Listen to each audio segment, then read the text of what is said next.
and I guess I haven't even started on any of the supplements yet because I'm still finishing the tests. Yeah.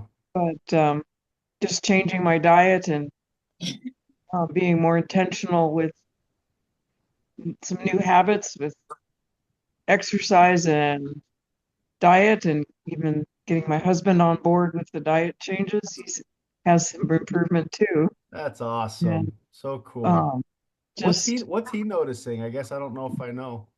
well, we're doing the protein shakes with um, uh, the recipes type of things that you've had with the flaxseed meal and Yeah. MCT oil, and he's already lost 8 pounds probably, and Oh, you can cool. see that it's coming off his belly, Cool. and I can see it. Very awesome. Well, good It for you is, guys. I'm so that's proud. Makes me proud. Makes me happy because yeah. I mean, you're just starting and you're already seeing some yeah, great things. So that's great. And again, guys, everybody's journey is different. We all know that. Like some of you guys have hit some plateaus. Some of us have slower starts. Some of us have fast starts. So everybody's different. So thank you so much for sharing, though. I appreciate it. Anybody else yeah. have anything they want to share?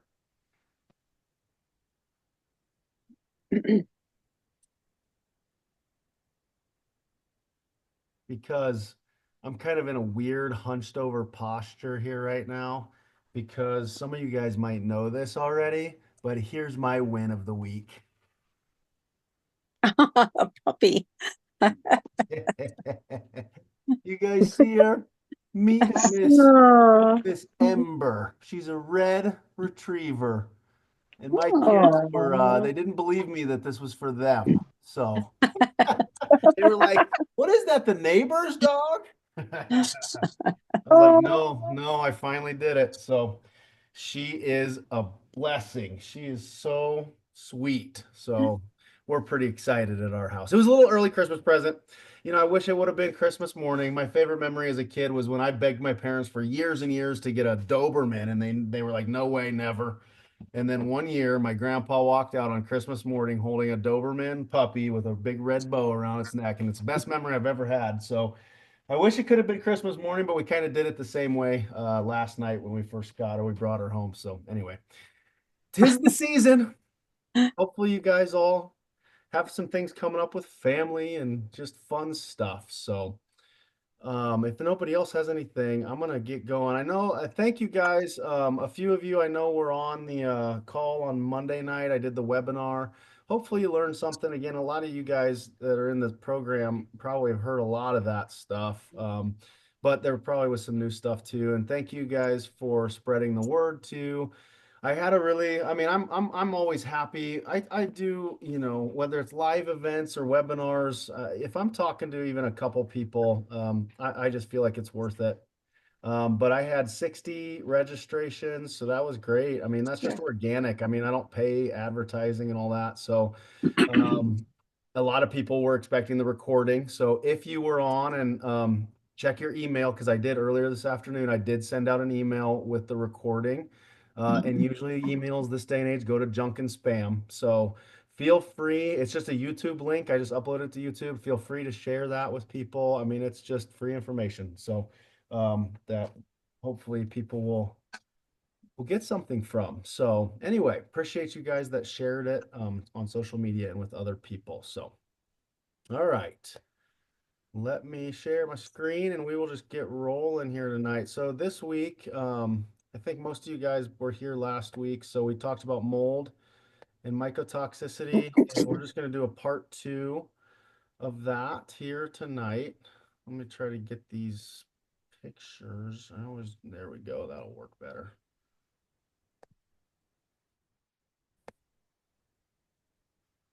Okay. Slideshow. Okay, good. Can you guys see my screen okay? All right, perfect. So just part two of this, just a little bit more information, not as maybe boring as last week, you know, kind of some of the sciencey stuff. So, um, Mold can be a problem year round. Just know that from the start here. But since we're in kind of the fall and slash almost winter months now, is it weird to anybody else that it's not technically winter yet? I just always like, I'm like, no, it's definitely winter. And my kids are like, no, it's not until December 20th or whatever, 21st. I'm like, oh my gosh, whatever. It's still fall. It's autumn, whatever. So anyway, autumn and winter issues right now with things to just kind of watch out for in your homes. Again, whether it's rainstorms in the summer and the fall, and we don't have hurricanes around here, but if you know people who live in those states that have hurricanes or whatever, a lot of us choose, I mean, and really because it's cold outside, we kind of lock our houses up, right? We close windows, we close doors, we don't have that fresh air coming in, the proper ventilation a lot of times, and that can present a little bit more of an opportunistic timing for these molds and things to grow. Okay. When you close windows and doors, obviously we want to keep the heat in our homes, but it also traps moisture from, you might not think about it, but like when you're cooking in your kitchen, when you're cleaning, when you're, taking showers and baths and there's a lot of steam, maybe you're spilling, just whatever it may be, anytime there's water and then heat, that's like the recipe and combination for mold growth for certain types of mold. Okay. Damp and heat. Like I just said, it provides kind of the perfect environment where mold and mildew can thrive. And some of those that are the most detrimental to our health are those that thrive in this type of environment. So just thinking something to keep in mind. Mold spores, they're microscopic, they're so small, and really they're everywhere. So if many years ago, I didn't know this. I never thought about this, but it's like you think of mold, like you can like see mold. Say you take a board off of like a wall off drywall and you see mold on it. Well, as long as I'm not touching it, I'm okay. And that's the furthest thing from the truth. So any type of disruption to that mold, so if there's air coming in there or whatever, so it gets in the air, and these mold spores are microscopic and they float around your entire house, and you're probably breathing them in, or at least a big chance of that. That's just again something to think about. So the air purification systems. I know some houses these days. I've never lived in a house with like built-in filtration system for the air. But just my houses have always just had the normal like filters on the air conditioner and heater or whatever. So that's pretty cool if those are effective. I don't know really the science behind that, but anyway, in just a few, yeah, somebody have something to say? Thought I heard something. No? Okay. In just a few days, mold can spread pretty quickly and contaminate areas fairly rapidly. So just be aware of that. And then areas that you might not think about that are common places for mold. So really kind of think about this because I think most of us know, okay, a basement that's had like water damage in the past. That's kind of what we probably all think about, or maybe a roof leak at one time from a bad roof or a storm or something. But there's a lot more areas in your house to kind of think about. So if you have a chimney, if there's any kind of flue problem, I think I spelled that right. I don't know, maybe I didn't spell it right, but the flue, like if there's water leaking down into that flue into the chimney, that can actually have been shown to be an area of mold growth. Even if water's not getting in, if air is getting in, if you can feel like draftiness, like maybe around your windows or your doors, those are very common places for mold spores or just mold to be more likely to grow. And then if you have, and here's the deal, like, has anybody ever had like if you have an unfinished basement and maybe you have the concrete walls, concrete floor, and you see like the moisture spots on them? I don't know if anybody else has ever experienced that, but our basement in an old house used to have that. It's not like water was pouring in and we never had a flood, but it definitely was. You could see moisture. The cement looked wet in areas.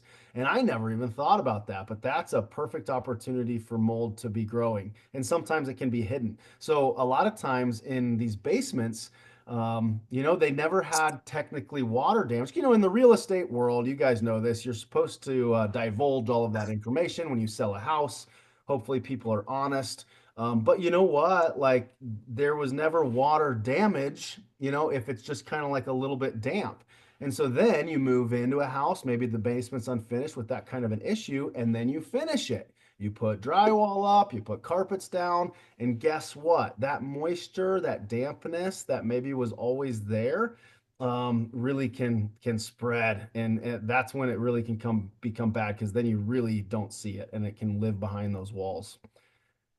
In the kitchen, okay, so a lot of us probably cook and we cook, over the stove top, and there's a lot of steam and obviously heat. So making sure you have adequate ventilation going on. Always use your, whatever the things are called, the fans that suck up that steam and heat, okay, to make sure you're not having things go wrong there. And then, of course, plumbing leaks, even small ones, a toilet, a kitchen sink, a bathroom sink, whatever it is. Mold can really be tricky because it can hide underneath things like tile or linoleum. And so I have some pictures here in a second to kind of show you guys that. But showers, tubs, inspect your caulking. If you can see mildewy mold stuff on the caulking, then it's probably pretty highly likely that it's kind of starting to get in behind it. And when it gets in behind it, that's when it can really start to spread and grow. Okay, so behind wallpaper is actually really common as well, which kind of is fascinating. So it doesn't grow on the outside of the wallpaper, but behind it. So this is a picture of a bathtub. You can see kind of just the normal bathtub with tile. And if you just look at the tile, it looks clean. There's good caulking and grout. But they started peeling it off. And I know the picture is a little blurry, but all that black stuff, that's all mold growth. Okay. So it was right around, you see the pipe coming out. That's the faucet area. And so there was some sort of a small leak, probably just drips. Maybe there was a seal that wasn't sealed correctly. So, again, I don't expect you all to go tear out. I mean, maybe everybody, listen, don't go tear out the tile in your bathroom, ladies. Bladen, I know you're the only dude on here with me tonight, but ladies, man, your husbands are not going to be happy with you. I'll tell you that. So, but these are things to think about, to just keep an eye on, for sure. So, to see if you see any kind of, hint of exposure like that. So if you can see this picture, the bathtub on the very left, and so for somehow, some way, water, maybe this person had kids, right? Small kids, and they're constantly splashing, and yeah, the bathrooms are supposed to be waterproof because they got the caulking and all the stuff, but like water's gonna get in there eventually. So the water eventually kind of soaked into the drywall and then into the 2x4s there, which you can see. And those 2x4s are completely like almost rotting, but also very moldy. And you can see the drywall is just completely black with mold. So, that's pretty scary because that's pretty bad, nasty stuff. Like we saw last week, all of the toxicity, the mycotoxins and the severity of this can be pretty bad. Here's another bathtub, shower, and that mold goes all the way up the wall, right behind the tile. So again, a little bit blurry of a picture, but that tile looks pretty nice. It's not like this is a run-down bathroom. It's just a normal looking bathroom that probably had a little bit of a leak or improper caulking, or they didn't use waterproof materials. I don't know, guys. I know a lot of contractors and I know a lot of, very honest, moral, ethical contractors. But of course, just like any profession, there are some out there that'll save a buck no matter what it costs people. And so if you ever do redo bathrooms, redo kitchens, obviously use someone reputable, but then check their work too. I mean, make sure they're using, because this day and age, with technology, even in construction and material, there's waterproofing type things that they're using nowadays, which really helps mitigate the risk for some of these problems we're talking about. And there's an example of wallpaper. Is that disgusting or what? Like just they peeled back the wallpaper, the ceiling looks fine, the rest of the wallpaper looks fine, and it is completely black mold back behind there. So who knows? I don't know what happened in that scenario, but something obviously happened. Water probably got in there somehow.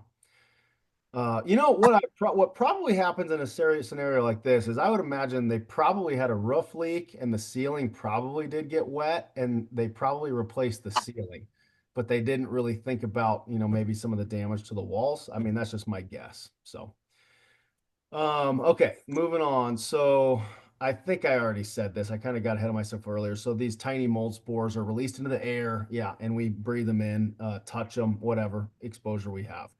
Um, so mold exposure, we talked a little bit about this last week, but basically it can be such a widespread, like hard thing to know because it's just the symptoms of it can vary so much because some people have mold allergies. So it's similar to any other allergy, like a food allergy, an environmental allergy, like to dander or hay fever or something like that. And it's kind of one of those interesting things where maybe if you have seasonal allergies, I mean, maybe it's a seasonal mold allergy in your house. That's a possibility. So sometimes a common thing is respiratory symptoms, sneezing, coughing, wheezing, irritated eyes, skin issues, etc.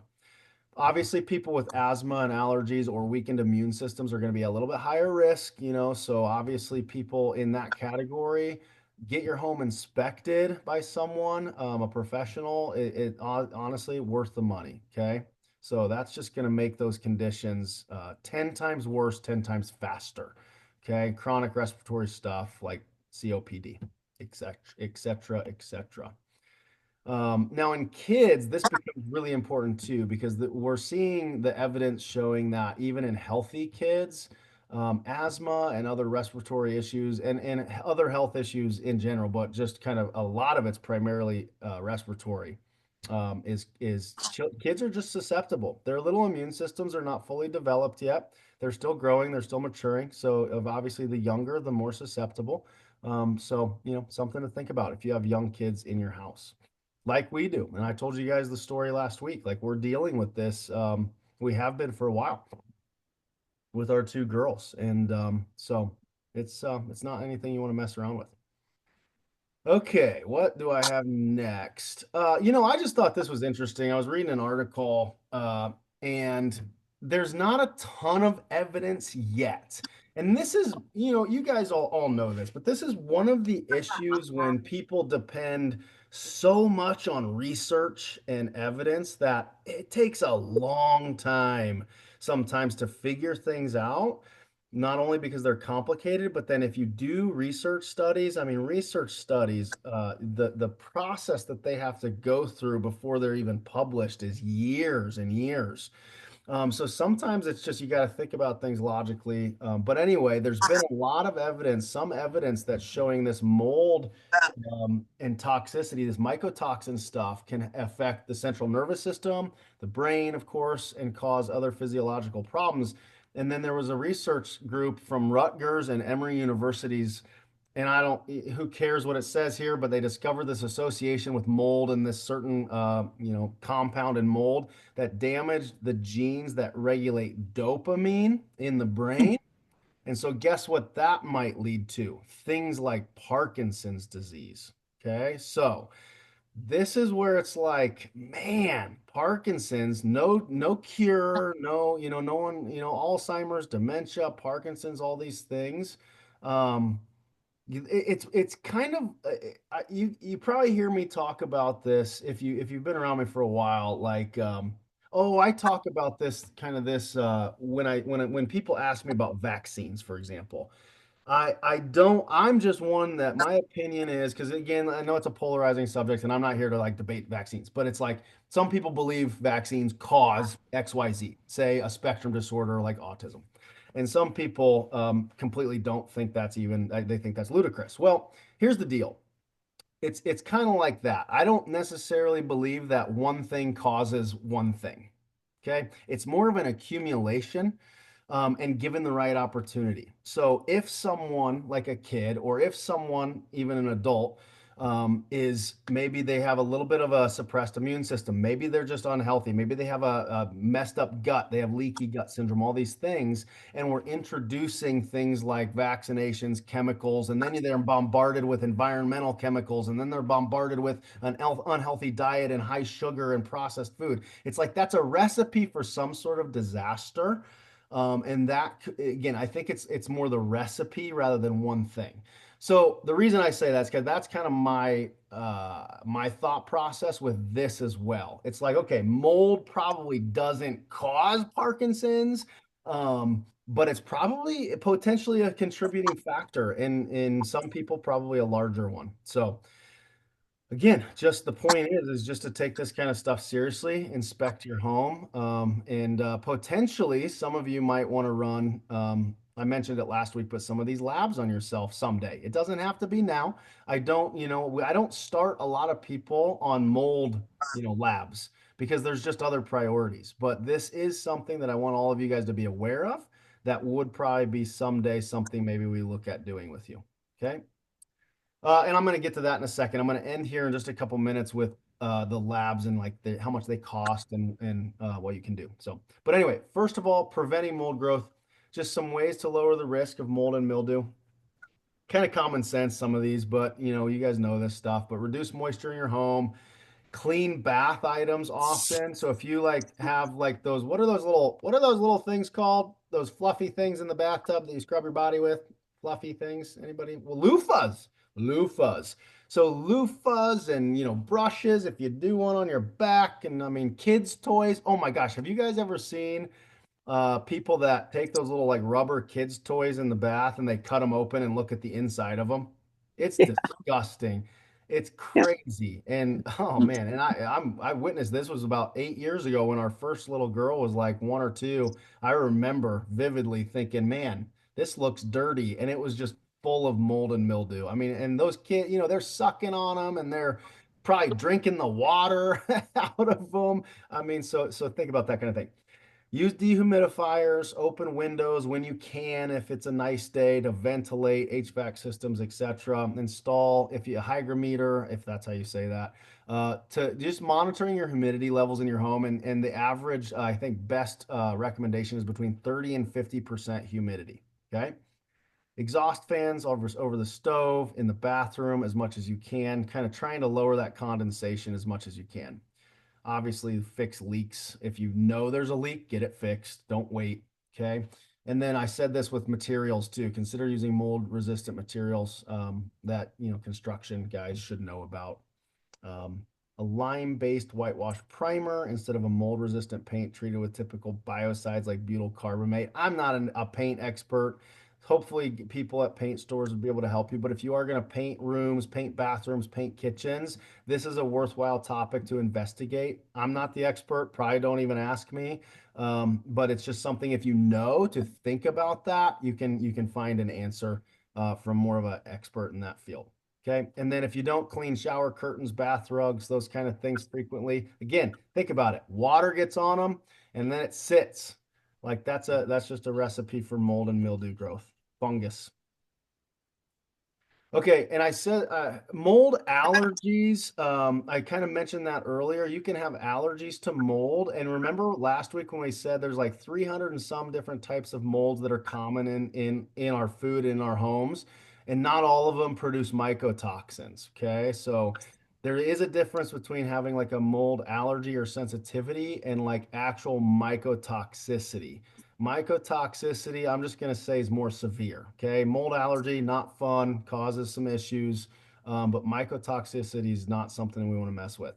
So, if you're talking to people about this, practitioners, they're going to usually recommend, and this is where I'm at, is test your body. If you're going to like budget money towards like, okay, should I test my house or should I test my body? Test your body first. So what I mean by that is see if you have mycotoxicity, okay? Because if you don't even probably need to test your house. But if you do, you still probably don't even need to test your house because you know it's there somewhere, or maybe it's in your workplace, so it's probably worthwhile to test those places. Um, and then you can start on a protocol to get rid of that stuff. And then obviously you're going to need to mitigate, your home, your workplace, or whatever it is. Try to find out the source. Finding out the source of where it's coming from is obviously a crucial step.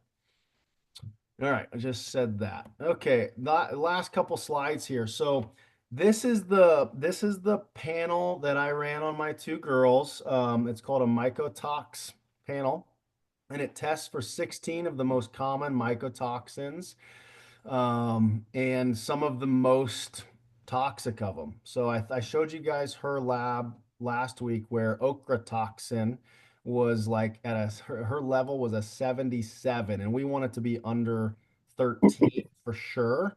And even under 7 is better. So 77. So she was off the charts, and that was scary when I saw that.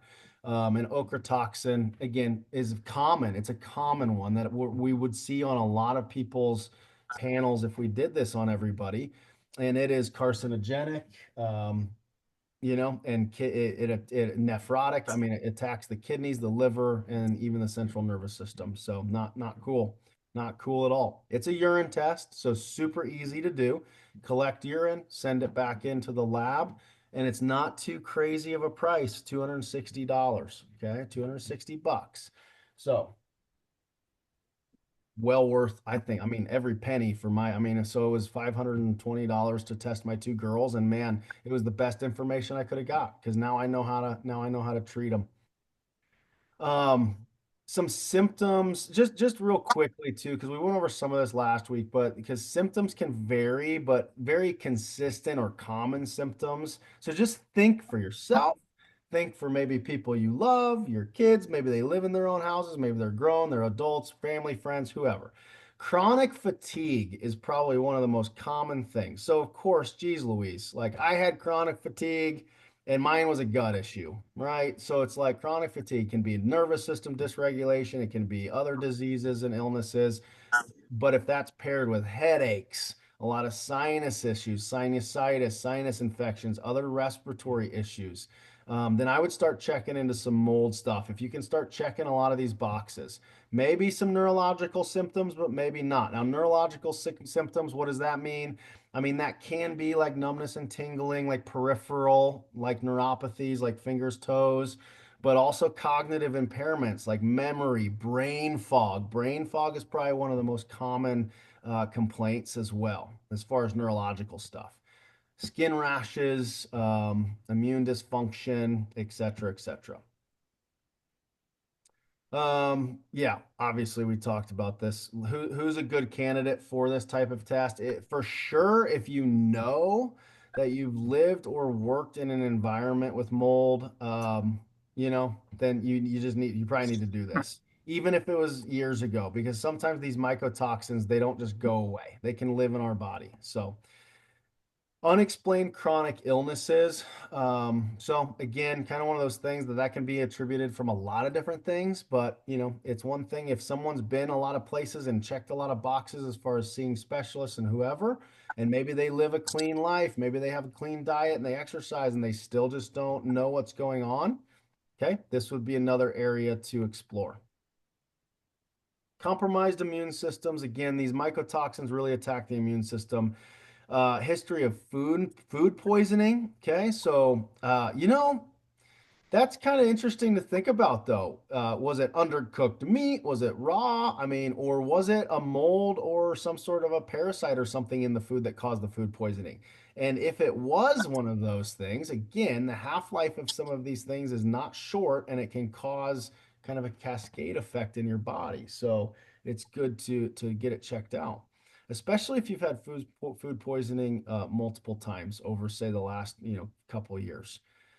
Chronic respiratory problems, we've kind of beat that one to death. And then history of other conditions, neurological disorders, fibromyalgia, chronic fatigue syndrome. So I'm sure everybody knows someone who's been diagnosed with something like fibromyalgia or chronic fatigue syndrome. I mean, I've had so many hundreds of patients over the years that have come in and on their health histories, those are their diagnoses from a specialist or their primary care. And I mean, I shouldn't say like hate it because it's a diagnosis, but I hate it in the sense that it's these are called diagnoses of exclusion, meaning to us practitioners is they don't really know what's going on.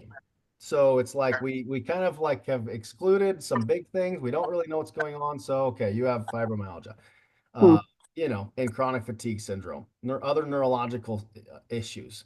So again, these types of things. If someone's never received answers, this is just another category to look at. Maybe they've never even thought of this. Okay. So bring this up to people that you might know.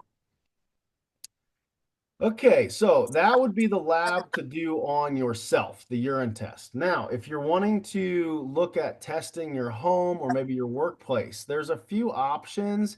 They're all very similar. They're dust samples. So you just take the test kit and it has you swab different areas of your house and you collect the dust. And inside of the dust, because like I said earlier, these mold spores get in the air and they go everywhere. So they're going to be in the dust that settles on just about every surface of your home. And you can collect that and send it to the lab and they'll test it. The mycotoxin building profile is the cheapest one. It looks at 16 mycotoxins, and that's $199. So really, again, not super expensive for the information you're getting. There's a test called the EMA test, and that one's 10 of the most toxigenic molds and 16 harmful mycotoxins. So there's a little bit more in that one. Hence, the price goes up $100 to $299. And then the most comprehensive one that I've had experience with is this mold and mycotoxin. So it basically combines the molds and the mycotoxins, 12 toxigenic molds and 16 mycotoxins for $399. So something to think about, guys. That is all I have for it. Let me get my screen share off. Does anybody have any questions or comments or stories? Like, has anybody ever experienced this before and had to go through mitigation?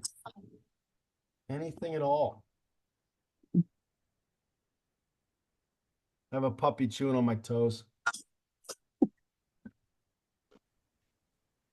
Yeah, Diane, go ahead.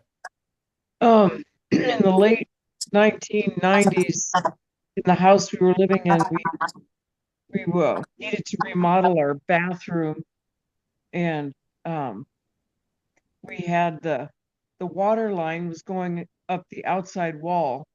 The shower head and the faucets were along the outside wall, and it was just covered in mold, and I got asthma out of it.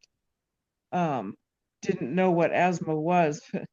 I really um, had to get that figured out, and Yeah. so instead of just replacing the tub, we gutted all the walls and the floor of the bathroom, and all of it had mold, and then there were termites as well on Mm, the sill plate right below that water. So we had a humongous, expensive mess.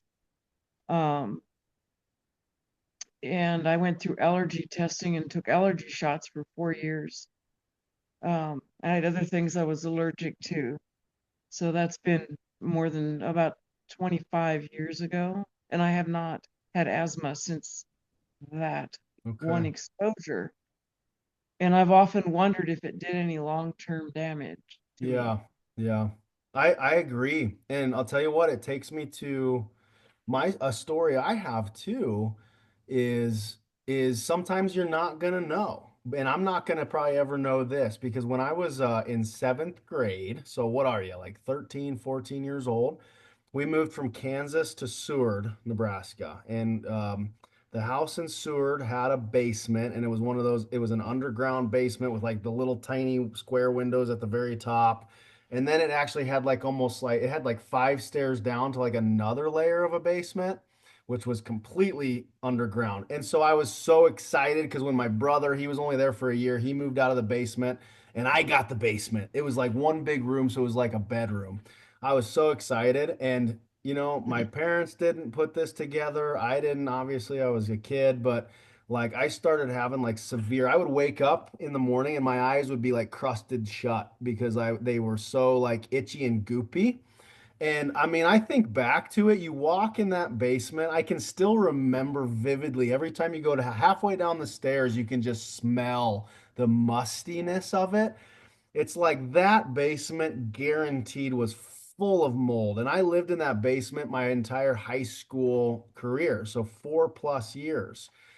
And I'll tell you, here's a kind of a funny story is when my parents moved from Seward to Lincoln, I was in college at the time and I played football, so I was usually in pretty good shape. And I was helping my dad move and we were moving stuff up and down the stairs and I'm huffing and puffing. And he stops and he goes, Scott, do you smoke? And I was like, no, why? He's like, because you breathe really heavy. And you know what? It never clicked with me until like literally like 3 or 4 years ago. I'm like, I've always been a really heavy breather. And I'm like, I bet you anything there was lung damage done back then in those days. I living in a moldy basement for 5 years that I obviously had allergies and stuff because my eyes would just go crazy. So again, point is your story, my story is, if you know people that are in these types of situations, I hope to God none of you guys are. But yeah, it's worth the money and the time and the expense and all the investment to look into these things. So thank you for sharing that, Diane. Anybody else have any questions or anything about this? I think this, I mean, it was just a 2 week little mini series here on mold. I don't have a whole lot else to share on it. I think it's just keeping it in the forefront of your mind, really, and just doing some of those strategies on a daily basis. Again, making some of those things habits if you don't already, and just being aware of some of the potential hidden risks that might be behind the tile in your now don't have OCD.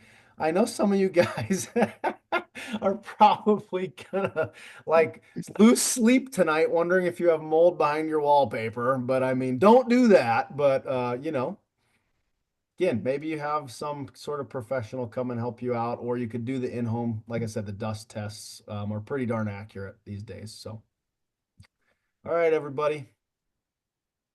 No other questions or anything. I will see you all next week or before then, because I know I have some calls with some of you coming up. So keep rocking and rolling, and we're getting close to Christmas. So hopefully you all have a plan. You have a plan for. Have you anybody been looking up some paleo dessert recipes so you can like have some sweets without all the sugar? Or are you just gonna splurge? You're just gonna eat the pie and the cookies. Okay, whatever. Don't tell me. Just don't tell me, and it'll be fine. All right, everybody. Have a great night. See ya.